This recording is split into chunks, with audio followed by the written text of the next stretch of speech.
Hello. तो मैं एक बार फिर से आप सभी लोगों से माजरत इसलिए चाहता हूँ कि मुझे आने में देरी हुई। मुझे खुशी है कि यहाँ पर 21 लाख रुपये के जरिए एक अच्छा और शादी खाना यहाँ पर बढ़ाया जा रहा है।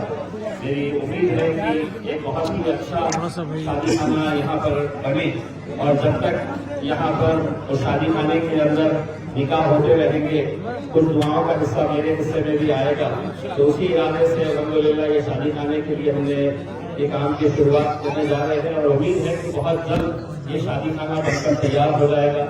मैं आप लोगों से बिल्कुल दरखास्त करना चाहता हूँ कि जो मोहब्बत रास्ते से लेकर यहाँ तक आप लोग दिखा रहे थे, आप लोग अगर पूरे जोश के साथ, पूरे होश के साथ अगर यहाँ पर काम करें तो यकीनन कन्नड़ एक बहुत अच्छा मुकाम है जहाँ पर आपका अपना खुद का नगर अध्यक्ष बन सकता है। मैं जितना यहाँ पर हमारे टीम के, चाहे वो सभी साजिद साहब हो, मुंशी पटेल साहब हो या मेरी पूरी टीम है, वो कन्नड़ के ऊपर खासतौर से ध्यान दे रही है और यकीनन हम चाहते हैं कि अपनी अपनी नुमाइंदगी यहाँ से आगे बढ़नी चाहिए। मेरी आप लोगों को तो पता है कि 2014 में जब चुनकर आया था तो लोग कहते थे कि नहीं आएगा।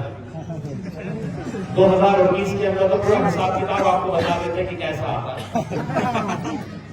2019 के अंदर तो किसी ने भी नहीं सोचा था कि इस जिले से इम्तियाज जलील यहाँ से आपका खासदार, आपका सांसद बनकर निकलेगा। लेकिन अल्हम्दुलिल्लाह आप लोगों की दुआएं थी, आप लोगों का साथ था, आप लोगों ने जो मेहनतें की थी, मुझे जो लोग नहीं जानते थे उन लोगों ने भी दिल खोलकर काम किया था। और अब 2024 आ रहा है, मुझे मालूम नहीं है, मैं तो हमेशा इस बात का ख्याल रहा हूँ कि अगर मेरी नीयत साफ है तो अल्लाह जरूर रास्ते बनाता है। 10 साल के काम के बाद आज यकीनन मैं दावे के साथ कहता हूँ कि 550 एमपीज है लोकसभा के अंदर, 550 एमपीज। कई सारे ऐसे एमपीज हैं जो दो टर्म हो चुका है, 10-10 साल से एमपी है। कई ऐसे एमपीज मिलेंगे जो 15 साल से 3-3 टर्म वहां पर एमपी है। लेकिन अगर किसी से पूछ ले कि ये कौन है तो कई ऐसे मिलेंगे जो बता नहीं पाएंगे कि एमपी कहां से आता है, कौन सी पार्टी से ताल्लुक रखता है। लेकिन अल्हम्दुलिल्लाह 5 सालों के अंदर आप पूरे लोकसभा के अंदर किसी से भी पूछ ले ये कौन है तो बताएंगे कि ये इम्तियाज जलील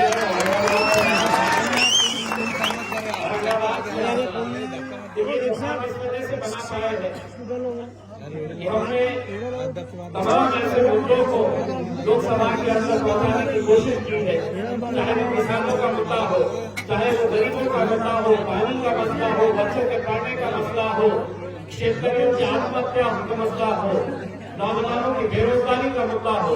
और ऐसा नहीं है, मैं वहां पर तकलीफ करता हूं और उसी वक्त हजारों लोग जो है अपने मोबाइल के ऊपर देख लेते हैं। मुझे खुशी है कि अल्लाह ने मुझे ये मौका दिया था। मैं लाख शुक्रगुजार हूँ आप तमाम लोगों का जिन्होंने ये मुझे मौका दिया था कि तुम जाओ और तुम हमारी आवाज बनो। मैं कितना कामयाब हुआ हूँ मुझे नहीं मालूम है, आगे क्या कामयाबी मिलेगी नहीं मिलेगी मुझे नहीं मालूम है, लेकिन ये सफर इतना आसान नहीं है। 10 साल के बाद आज जो रुकावटें पैदा की जा रही है, हर दूसरे दिन आप देखते होंगे औरंगाबाद से कोई ना कोई खड़े रह जाता है, वीडियो बनाते हैं और डालते हैं। दरअसल पतंग मेरी उड़ने वाली है लेकिन मांझा अभी से वो किसी और का इस्तेमाल कर रहे हैं। जबान उनकी है लेकिन पीछे से पेट्रोल उनके किसी और पार्टी की तरफ से डाला जा रहा है। लेकिन मैं तमाम लोगों को इतना ये यकीन के साथ कहता हूँ, ये और आएंगे, बहुत सारे आएंगे आने वाले दिनों के अंदर, बहुत सारे आएंगे और उनका मकसद यही रहेगा कि इम्तियाज जलील को कैसे हराया जाए। उनकी कोशिश यही रहेगी, मुझे गैरों की जरूरत नहीं है। अगर हमारी क़यादत यहां से खत्म हुई है तो कोई गैरों की वजह से खत्म नहीं हुई है। हमारी क़यादत इस जिले से अगर खत्म हुई है, 40 साल के बाद अगर कोई अपना एक सांसद चुनकर आया है तो उसे कैसे यहां से हटाया जाए, ये साजिशें अभी से चल रही है। लेकिन मुझे मालूम है कि वो साजिशें कितनी भी कर ले, अल्लाह मेरे साथ में है।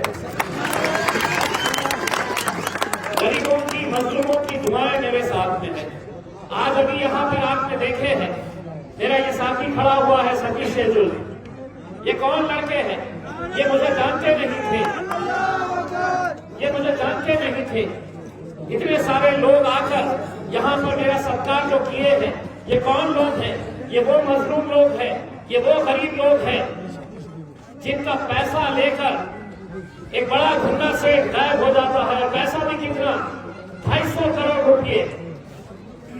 हर 8 दिन को पता चलता है कि कोई पद संस्था डूब गई, कोई बैंक डूब गया, और करोड़ों रुपया गरीबों का, जिन्होंने इस उम्मीद से ये पैसा रखा था उस पद संस्था के अंदर कि मुझे मेरे बच्चे की नौकरी लगाना है, मुझे मेरे बच्चे को पढ़ाना है, मेरी बच्ची की शादी करना है, मेरे बुढ़ापे के अंदर इलाज के लिए ये पैसा काम में आएगा, लेकिन लेकर भाग गए। कोई आवाज नहीं उठाया, कोई उठाने वाला भी नहीं है, क्योंकि जिन लोगों ने पैसा लेकर भागे हैं कुछ हिस्सा इन नेताओं को भी दिया जाता है, और तमाम राजनीतिक पार्टियों के बड़े बड़े नेता उसके हिस्सेदार हैं ये पैसा लूटने के लिए। लेकिन मैंने इनसे वादा किया है कि तुम्हारा एक एक रुपया वापस करने की जिम्मेदारी इम्तियाज जलील लेता है, और मैं लड़ूंगा, आखिरी दम तक लड़ूंगा मैं, क्योंकि ये गरीबों का पैसा है, ये मजलूमों का पैसा है। उनकी उम्मीद खत्म हो चुकी थी, लेकिन मैं लड़ रहा हूं, और अल्हम्दुलिल्लाह मैं आपको बताऊं कि हिंदुस्तान की तारीख के अंदर कभी ऐसा नहीं हुआ है कि एक आदर्श पद संस्था जिसके अंदर 250 करोड़ रुपए लेकर एक भाग जाता है, उसने कभी ख्वाब में भी नहीं सोचा था, इतना गुरूर और इतना घमंड था कि तू क्या करेगा मेरे पास तो 250 करोड़ इन मजलूमों के मैंने लूटा हुआ हूं। पुलिस को खरीद लिया, डीडीआर ऑफिस को खरीद लिया, मीडिया को खरीद लिया, लेकिन मुझे फख्र है और तुम्हें इस बात का फख्र होना चाहिए कि उसके पास इतनी दौलत नहीं है कि वो इम्तियाज जलील को खरीद सकता है।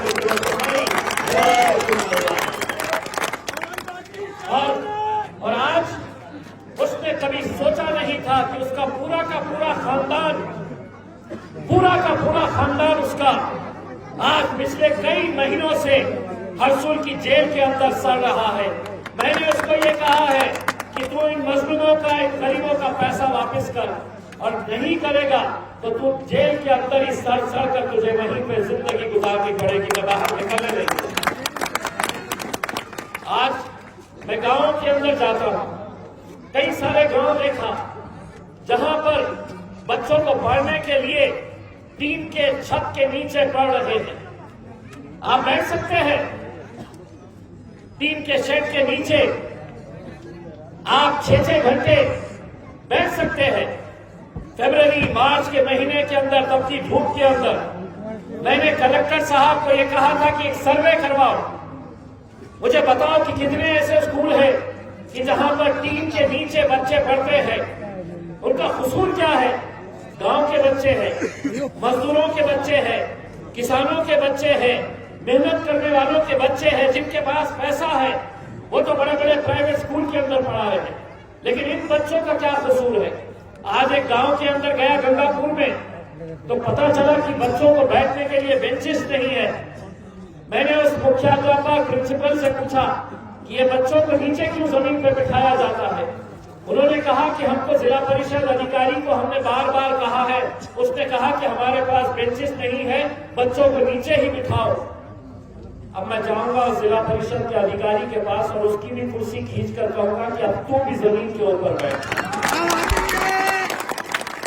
अगर गांव के बच्चे अगर जमीन के ऊपर बैठकर तालीम हासिल कर रहे हैं, कोई ना कोई तो उनके लिए आवाज उठानी चाहिए, कोई ना कोई तो उनके लिए खड़े रहना चाहिए।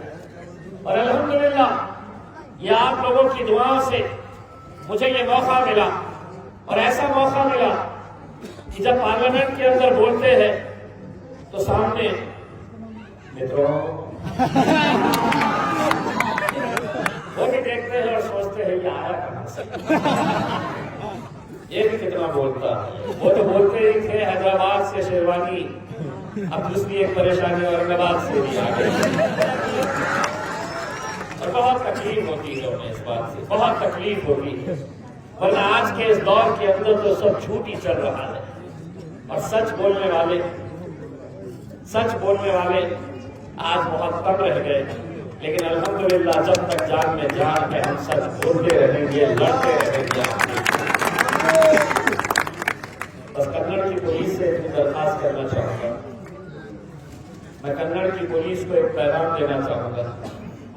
अगले कुछ दिनों के अंदर अगर पूरे मटके के अड्डे बंद नहीं हुए,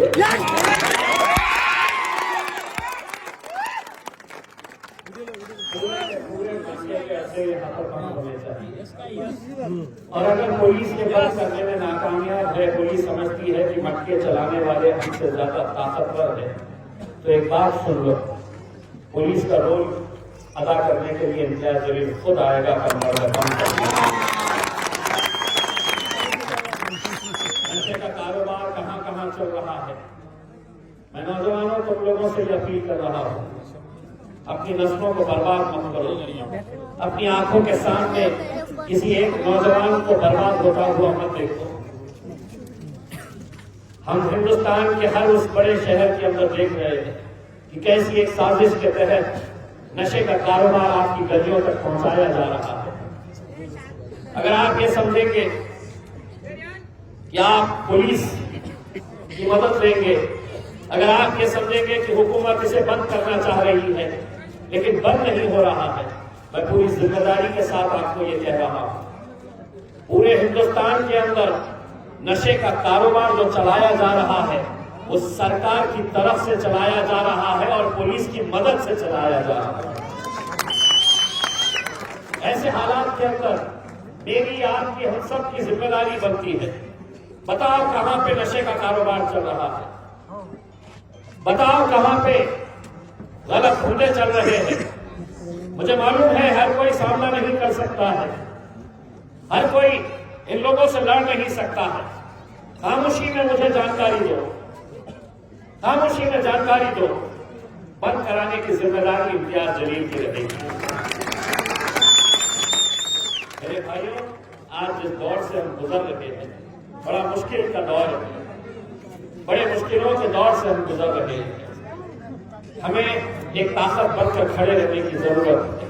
हम सबको मिलकर यहाँ की बुराइयों को खत्म करने की जरूरत है।